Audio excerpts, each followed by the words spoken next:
প্ৰকৃততে কি হৈ আছে বাংলাদেশত? কিহৰ কাৰণে বাংলাদেশৰ পৰিস্থিতি আজি ইমান বেয়া? এই ভিডিঅ'টোত আজি এই বিষয়ে চমুকৈ ক'ম। 1971ত বাংলাদেশে স্বাধীনতা লাভ কৰাৰ পাছত বাংলাদেশত চাকৰি বাকৰিৰ ক্ষেত্ৰত সংৰক্ষণ অৰ্থাৎ কোটা ছিষ্টেম অনা হয়। এই কোটা ছিষ্টেমত বাংলাদেশৰ স্বাধীনতা আন্দোলনৰ মুক্তিযোদ্ধাসকলৰ বাবে 30% আসনৰ সংৰক্ষণৰ ব্যৱস্থা আছিল। সেই সময়ত এই সুবিধা কেৱল মুক্তিযোদ্ধাসকলৰ বাবেহে আছিল। কিন্তু পাছলৈ বাংলাদেশ চৰকাৰে এই 30% সংৰক্ষণৰ সুবিধা মুক্তিযোদ্ধাৰ পিতেকৰ পিতেক অৰ্থাৎ গ্ৰেণ্ড চাইল্ডলৈকে আৰু পৰিয়ালৰ লোকসকললৈকো দিব ধৰিলে।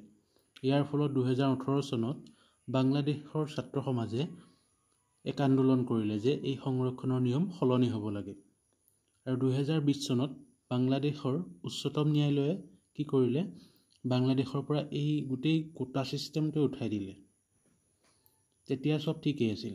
কিন্তু 2024 চনৰ জুন জুলাই মাহত বাংলাদেশ চৰকাৰ অৰ্থাৎ শ্বেখ হাছিনাৰ চৰকাৰে সেই পুৰণি কোটা ছিষ্টেমটো পুনৰ প্ৰৱৰ্তন কৰিবলৈ বিচাৰিলে কেৱল ৰাজনৈতিক স্বাৰ্থত। তাৰ ফলতে বাংলাদেশৰ ছাত্ৰ সমাজে পুনৰ আন্দোলন কৰিলে আৰু বাংলাদেশৰ প্ৰধানমন্ত্ৰী শ্বেখ হাছিনাই কঠোৰ হাতেৰে এই আন্দোলন দমন কৰিবলৈ পদক্ষেপ গ্ৰহণ কৰিলে, কিন্তু তেওঁ বিফল হ'ল।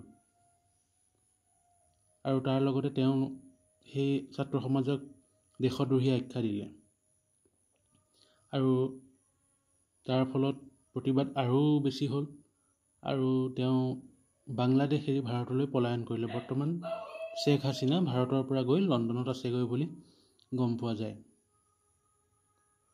ধন্যবাদ।